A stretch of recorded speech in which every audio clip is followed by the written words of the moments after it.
Ladies and gentlemen, good morning and welcome back to the channel. I am in Ayr this morning, and the reason that I'm down in Ayr is to slowly bring this Nintendo series to a close. So let's dive in. The reason I've picked come down here is twofold. First one is I haven't done a CEX stock check, which I know I don't normally do. They've got a couple of Grails, which I would like to end this series with something big purchase. And the other reason is the cash generators in the town is actually quite good for retro games. The last time Ross and I were down here, they were full of Mega Drive and N64, so it's worth a punt. Now obviously conditions are a big thing on this types of stuff, so let's see how this goes.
So this series started off as a way to reintroduce Nintendo game hunting to the channel because it's been quiet.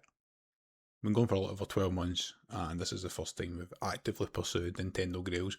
And I will admit it is difficult because getting into a CEX or a retro shop and only looking at one type of game, especially from a content perspective, whereas the gamer and collector in me wants to look at everything and record everything, has been an unusual challenge, shall we say. But I wanted to jump in here and just talk about one thing, and I mentioned it in video 1, and that is Nintendo Grails. Honestly, I think Nintendo has some of the coolest Grails in gaming. I don't even necessarily mean the most expensive games, well, Nintendo definitely has plenty of those. It's the overall feel of collecting them. It's like an achievement when you find something in Nintendo that's clean that you want to collect. There's just something about old Nintendo especially that feels iconic. The box arts, the logo, the manuals, the inserts, the cardboard. You think of how Pokémon games, Legend of Zelda, Mario, all those games from the 90s just look. SNES, N64, Game Boys, Game Boy Color, Game Boy Advance and so on until they switched to the plastic cases. They just trigger nostalgia for people. And I think a huge reason that these are such desirable Grails is the difficulty in preserving them. People always joke about Nintendo cardboard, but genuinely, old cardboard Nintendo is so fragile, especially those consoles I've just mentioned, SNES, N64, Game Boy Color, things from the 90s, things that we grew up playing and collecting. Most people as kids destroyed these boxes. I mentioned back in video 1 having my original Pokemon Red cart, but no sign of box, manual, inserts or anything, because that's what we did when we were kids. Same with my my sister's N64, which is sitting just behind me here. It's that see-through great coloured one that if it was box complete is worth hundreds of pounds. It's not. It's just a console. It's the same with other games. Some of the games would be worth a lot of money if they were box complete. These things just get thrown in lofts, under beds, or ultimately just binned. So when you actually find something that's complete, that you really genuinely want, it feels almost like Survivor. It's something that's survived from a bygone era almost. And yes, with Pokemon specifically, it feels equally as rare because they were either played to death or certain ones just weren't bought at the time, which has made them rare. Pretty much everyone I know, and as I've already said, including myself, had red or blue or gold or silver, but hardly anyone kept them box complete and kept them in good condition. Manuals disappeared, inserts disappeared, boxes lost forever, damaged beyond repair, tabs missing. People wrote all over them. I've put stickers on my old one, as I've shown. Because Pokemon has just stood the test of time, and with the recent boom in cards, people do want their childhood back. People are clamouring to collect pieces of nostalgia. And speaking of that, showed you the row of expensive games behind the counter there in CEX Ayr, and I did pick one up. And despite the fact that I was looking at yellow, I've gone for red. So with the goal of this to be rediscovering my childhood with Nintendo, I have gone for Pokemon Red, box complete, very, very clean condition, and I have picked up, let me fix it, a Grail guard to protect it. So you can see there, everything is inside it. That's a very, very clean game. Really, really happy that CEX have started putting these on wee stands and displaying the price, and not displaying the price on the box, which is twofold. One is, I don't have to peel it off and protect it, and the second thing is plausible deniability when the wife asks how much I've spent. Ultimately, the artwork's iconic. It's that old school Charizard. The box is very, very nice. It's genuinely complete. Yes, it was expensive. It was 140 quid. But it's something that A, is going to keep me up in value, I think, because these things are going to become rarer and rarer in that condition, and B, it's something I genuinely want to own. I do still own my original Red. I've now got to decide whether I trade that in or whether I keep that as a play copy and keep this as a collection copy. It is the sort of piece that feels special to own. It also feels like it's the piece that might breed more expensive purchases to complete that Gen 1 set. And yeah, the scary thing is that I could probably sell this for more than I bought it for already after just a couple of weeks. Let me know in the comments down below, did I go for the right pickup? You saw in that back wall we had platinum, we had yellow, we had red, and we had silver. Would you have gone for red? Would you have picked something else? What do you think is the most iconic Nintendo Grail, or the most iconic Nintendo character? Let me know down below. But it is now time to crack on with a game hunt, and we're heading to the affectionately named Crack Converters.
Now, frustratingly, I made a bit of a boo-boo here because I actually recorded a really nice outro to that segment in town with a nice backdrop in the sun, enjoying my Saturday morning, and because I've adjusted the tail end of this video and there's more hunting segments to come, it now makes no sense. So I'm back here in the office talking a little bit about the pros and cons, the good and the bad, the difficulties of game hunting and cash generators, cash converters, cash kings we have now in this area of Scotland and whatever else you want to call them. So yeah, we end up in cash generators across the street, and it can be a weird one because Ross and I have seen some epic finds in the past in that particular cash generators. And on one hand, they can actually be brilliant. You know, a lot of the time, people who just need to move on collections or move on tech or games quickly for cash will get a better deal in these places than they do in CEX. You know, I myself, having sold off old iPhones and stuff in the past,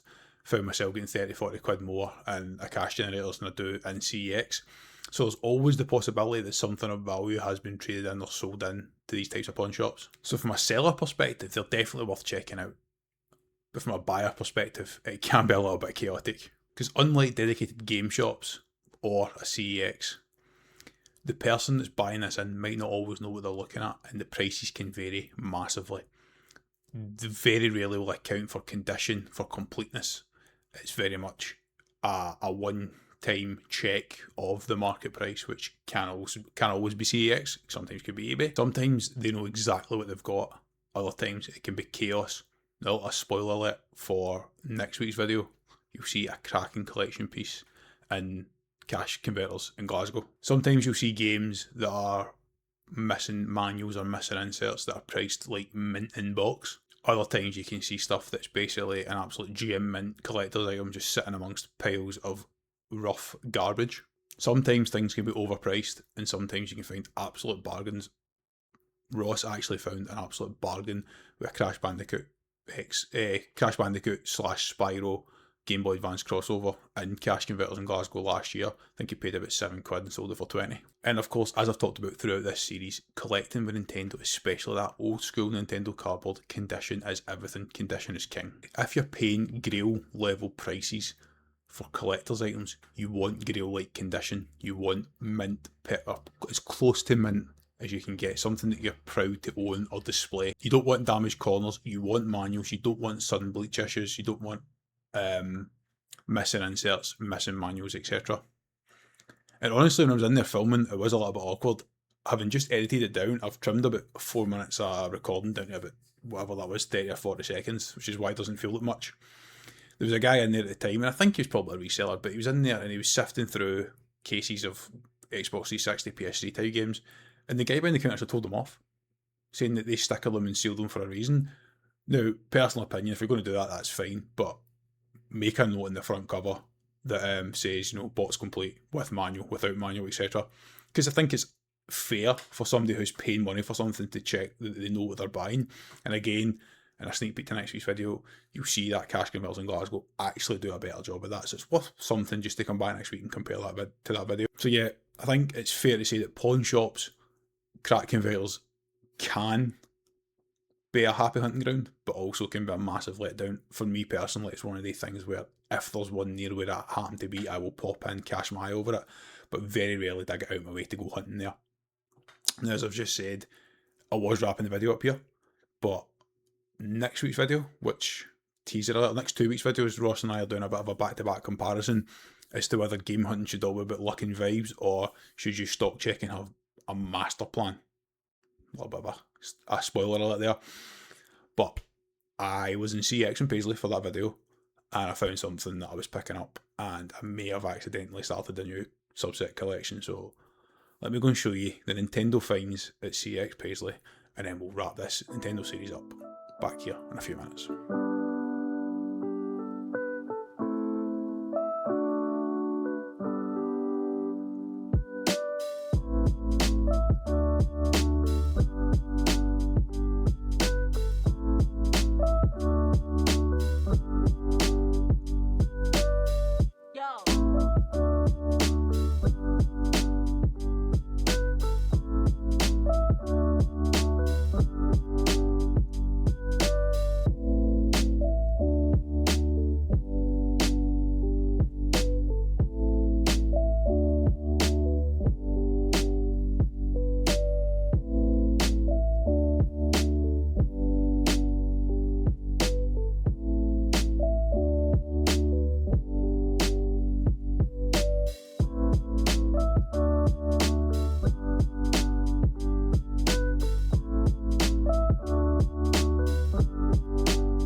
interrupting this scheduled programme to say these were actually DS games, just in other boxes.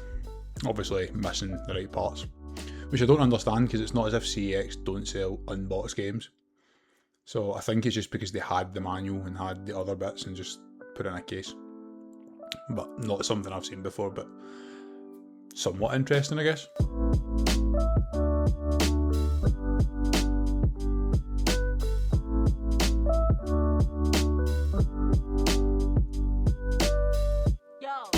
So that is the end of the trip to CEX Paisley, and we do have one more pickup to discuss, and it's not exactly a Nintendo Grail, but honestly, I do love this pickup. And you might remember a few months ago I was at RetroSect in Gloucester, and I saw this really clean copy of the OG Mario Tennis game on the Game Boy Color. Maybe one before that, actually. Talked about how I had a bootleg version of one of the old fake carts, bought on holidays to play all the time, and how I wasn't sure should I bought it or not, and then in hindsight I think I probably could have bought it. But I've picked up Mario Tennis Open on the DS, and for £6, complete and in good condition, it's hard to grumble. Now, you will have seen in a previous episode of this series that I did pick up Mario Tennis Aces on the Switch, and I think I may have accidentally opened a can of worms and gone down the route of a new subset. So yeah, it's almost like unlocking core memories here. And I guess within the game hunting element, it's always nice to have subsets that we can chase. I do like having small collections to fall back on all the time. Like, I always look for WWE games when I'm out and about, because I have that collection sitting just there over my shoulder of all the games that I played growing up. This is another one that can run alongside that. Now, obviously, collecting box Nintendo can get expensive really quickly, so having games like this I can pick up is going to keep game hunting interesting for me, and hopefully keep content coming for you guys. The games can be picked up relatively cheap, and I'm not having to remortgage every other week to pick up Pokémon games. Now, saying that, Mario Power Tennis on the Game Boy Advance I have seen unboxed at least 4 or 5 times on my game hunts, but I've never seen a box complete copy, so maybe I've accidentally just started an entire Nintendo expensive game hunt all over again. But that is going to bring to close this episode of the Nintendo Game Hunt series, bringing Nintendo into the channel as a focal point for the first time since we launched. Honestly, this series has kind of reminded me what I love about Nintendo and what I loved about it growing up. The nostalgia, the artwork, the cardboard, how easy the games were to play. You know, the original Game Boy games, you had a D-pad and 2 buttons and that was you, away you go. Almost like peak enjoyment. And if I'm being brutally honest, since I started this game hunt a few weeks ago, I've not put my Switch or my Game Boy down. That's all I've played. I've played 0 PC games and I've played 0 any other consoles. I have been jumping between the modern stuff on the Switch and some of the old school nostalgia stuff. And I must admit, the Switch has been in my bag non-stop. It will be travelling with me for work every time I'm away. It'll be going on holiday this summer. And hopefully these game hunts maybe give you some ideas of games to play during summer holidays. The good news is, even though this is the final dedicated Return to Nintendo video of this series, it's not going anywhere. As I said at the end in that last segment, having looked ahead to the next couple of weeks' videos, looking for nice Nintendo games has now just become a core point of game hunts going forward. There'll be plenty more old school Nintendo game hunts going forward. That's why I'm asking for suggestions and things I should look out for. And even if you see something videos that I've missed, let me know. Maybe I should go back and pick up and see if I can find a good home for it in terms of other collectors. The fact is, I'm so invested in hunting these games in now that as of recording and editing this today, I'm going to IKEA tonight to buy another one of these units to put over there. Boy, that escalated quickly. I mean, that really got out of hand fast. It jumped up a notch. It did, didn't it? So that I can properly display my games and my cards, because this one's just full of cards now and I need the space. Ultimately, I just need to have plenty of space to display everything. And I'll give me another nice backdrop over there so that I'm not always just filming at my desk. I can have a nice comfy area at the other side of this room. But let me know in the comments down below. I asked earlier about your Grails, did I buy the right one, but what Nintendo game should I hunt next, or what console should I look into? I do have the N64 there, I can obviously play that. I've never touched a NES or a SNES. And then I had a long break after that. So maybe there's something I missed out on I should check out, so you can let me know down below if you think there's anything there worthwhile pursuing. Especially let me know if there's any underrated hidden gems that I might have missed as I dig further into the Nintendo rabbit hole. As always, if you enjoyed the video, please hit the like button and smash that subscribe button. It helps the channel grow and it helps us out massively. Of course, check out the rest of the game on this channel with our vlogs playlist is just full of non-stop game hunts. Take it easy guys, and we'll see you in the next one.